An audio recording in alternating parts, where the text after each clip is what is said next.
യൂട്യൂബിൽ ഇടയ്ക്കിടയ്ക്ക് കാണുന്ന ഒരു അച്ചാറിൻ്റെ കൂട്ടാണ് കേട്ടോ അത്. മാങ്ങ, പച്ചമുളക്, വെളുത്തുള്ളി, ഇഞ്ചി, കറിവേപ്പില, ക്യാരറ്റ്, ഇത്രയും സാധനങ്ങൾ. പിന്നെ വറുത്തിടാൻ കടുക്, ഉലുവ, കറിവേപ്പില, അങ്ങനത്തെ സാധനങ്ങൾ, മഞ്ഞൾ, കായം, ഇത്രയും സാധനങ്ങൾ വെച്ചിട്ടാണ് ഈ അച്ചാർ ഉണ്ടാക്കണത്. വിനാഗിരിയും ചേർക്കണം. അപ്പോൾ അതെങ്ങനെ ഉണ്ടാക്കുന്നതെന്ന് നോക്കിയിട്ട് വരാം. അരിഞ്ഞു വെച്ചിട്ടുണ്ട്. അപ്പം ഇനി നമുക്ക് ഉണ്ടാക്കാൻ തുടങ്ങാം.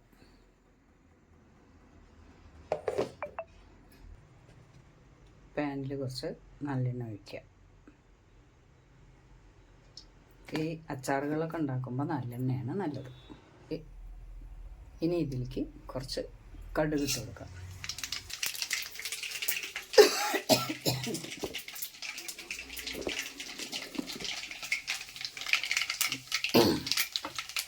പൊട്ടി വന്നു കഴിഞ്ഞാൽ നമുക്കതിലേക്ക് ഇഞ്ചി, വെളുത്തുള്ളി, പച്ചമുളക്, കറിവേപ്പില എല്ലാം ചേർത്ത്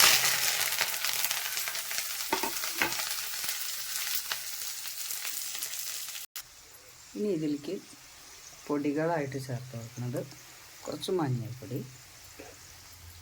പിന്നെ കുറച്ച് കായം പൊടിച്ചത്. ഇനി ഇതിലേക്ക് ക്യാരറ്റ് ചേർത്ത് കൊടുക്കാം. ക്യാരറ്റ് ചേർത്ത് കൊടുക്കുന്നതിന് മുമ്പേ വിനീഗരി വേണമെങ്കിൽ ഒഴിച്ചു കൊടുക്കാം കേട്ടോ. ഞാൻ വിനാഗിരി ഒഴിക്കണില്ല. എനിക്ക് വിനാഗിരി വലിയ താല്പര്യമില്ല, അതുകൊണ്ട് ഞാനത് ഒഴിക്കാറില്ല. പിന്നെ മാങ്ങയ്ക്ക് അത്യാവശ്യം പുളി ഉള്ളതുകൊണ്ട് കറിക്ക് പുളി ഉണ്ടാവും എന്നാണ് എൻ്റെ വിശ്വാസം. പിന്നെ ഇനി വെള്ളത്തിന് വേണമെന്നുണ്ടെങ്കിൽ തിളപ്പിച്ചാറിയ വെള്ളം നമുക്ക് ലാസ്റ്റ് ഒഴിച്ചു കൊടുക്കാം. അവർ വിനാഗിരി ഒഴിക്കുന്നുണ്ട് നല്ലോണം, അതുകൊണ്ട് വെള്ളമൊന്നും ചേർക്കണ്ട എന്നാണ് പറയുന്നത്. ആവശ്യത്തിന് ഉപ്പിട്ട് കൊടുക്കാം. നല്ലപോലെ കുക്കാവൊന്നും വേണ്ട, കുറച്ച് ക്രിസ്പായിട്ട് കടിക്കാൻ കിട്ടണം. വെന്ത് കുഴഞ്ഞു പോയാൽ ആ ഒരു ടേസ്റ്റ് ഉണ്ടാവില്ലല്ലോ. അതുകൊണ്ട് അല്ലാണ്ട് വേവിക്കണമെന്നില്ല, ഒന്നിങ്ങനെ എണ്ണയിൽ വഴണ്ട് വന്നാൽ മതി.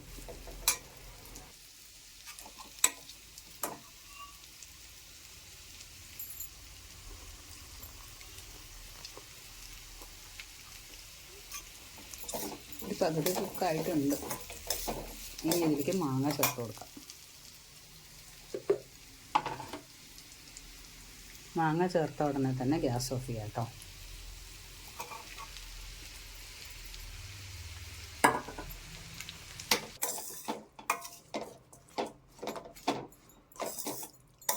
ഇനി ഇത് കുറച്ച് നേരം അങ്ങനെ റെസ്റ്റായിട്ടിരിക്കട്ടെ.